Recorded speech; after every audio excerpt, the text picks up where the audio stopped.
कालचा हल्ला जो होता तो नक्कीच भ्याड हल्ला होता. त्याच्यामागे कोण होतं हे देखील आज सकाळी सिद्ध झालेलं आहे. पाकिस्तान धार्जिणी संघटना यामागे होती हे देखील पुराव्यानिशी सिद्ध झालंय. जे मृत आहेत त्याच्यामधले 4 महाराष्ट्रातले आहेत, 2 डोंबिवलीमधले आहेत आणि 2 पुण्यामधले आहेत. नेपाळमधले देखील आहेत आणि आपल्या देशभरामधले आहेत. मला असं वाटतं की या हल्ल्याला माननीय नरेंद्र मोदी साहेब पंतप्रधान आणि गृहमंत्री यांनी अतिशय संवेदनशीलपणे घेतलेला आहे. या भ्याड हल्ल्याचा निषेध करत असताना या सगळ्या मंडळींना अद्दल देखील घडवली जाईल अशी शक्यता मला तरी वाटते. आणि एवढं देशाला किंवा काश्मीरच्या भागाला एवढं स्वस्तात देखील पाकिस्तानला घेऊन उपयोगाचं नाही. ज्या पद्धतीनं तो हल्ला केला हे निषेधार्थ जरी असलं तर भविष्यामध्ये असा हल्ला होणार नाही अशा पद्धतीची दहशत आणि अद्दल पाकिस्तानच्या बाबतीमध्ये घडली पाहिजे, हे माझं एक नागरिक म्हणून मत आहे.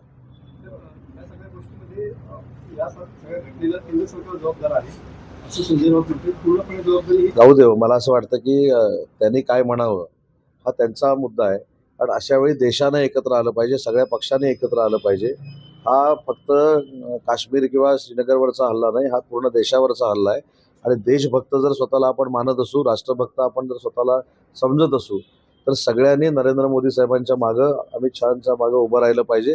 जे काय राजकारण करायचं ते आपण नक्की करू, पण देशाच्या अशा संकटामध्ये अशा पद्धतीचं घाणेरडं राजकारण करणं हे अतिशय वाईट आहे आणि त्याचा पण मी निषेध करतो. पाकिस्तानला अतिरेकी राष्ट्र म्हणून घोषित केलं पाहिजे का? कपिल सिब्बल सुद्धा ही मागणी केलेली पाहायला मिळते. अनेक मागणी केली पाहिजे. नाही, हा विषय नरेंद्र मोदी साहेब आंतरराष्ट्रीय स्तरावर मांडतील त्याच्यानंतरची ही भूमिका आहे. पण माझं नागरिक म्हणून, मंत्री म्हणून तर मत आहे, शासन म्हणून तर मत आहे. पण देशावर प्रेम करणारा आणि राष्ट्रावर प्रेम करणारा एक नागरिक म्हणून पाकिस्तानला अद्दल घडवलीच पाहिजे. कारण जी काही ह्या सगळ्या परिस्थिती निर्माण करण्याची भूमिका पाकिस्तान धार्जिण्या संस्था घेत आहेत त्यांना देखील अद्दल घडली पाहिजे. शेवटी पाकिस्तानवर बहिष्कार टाकणं, पाकिस्तानला दहशतवादी जाहीर करणं हा आंतरराष्ट्रीय स्तरावरचा भाग आहे.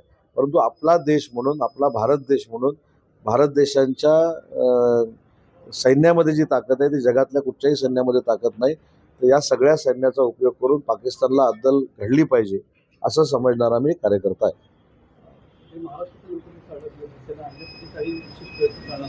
विशेष प्रयत्न कालपासूनच आम्ही सुरू केलेले आहेत. शिवसेनेचे मुख्य नेते एकनाथ शिंदेसाहेब त्यांच्या स्वतः संपर्कामध्ये आहेत. राज्याचे मुख्यमंत्री देवेंद्रजी फडणवीस हे स्वतः त्यांच्या संपर्कामध्ये आहेत. आणि मला असं वाटतं की हल्ल्यामध्ये सफर झालेल्या किंवा तिथं पर्यटक म्हणून गेलेल्या लोकांना मदत करण्यासाठी हेल्पलाईन देखील सुरू झालेल्या आहेत. आणि पूर्ण महाराष्ट्र सरकार, महायुतीचं सरकार या सगळ्या परिस्थितीवर लक्ष ठेवणार.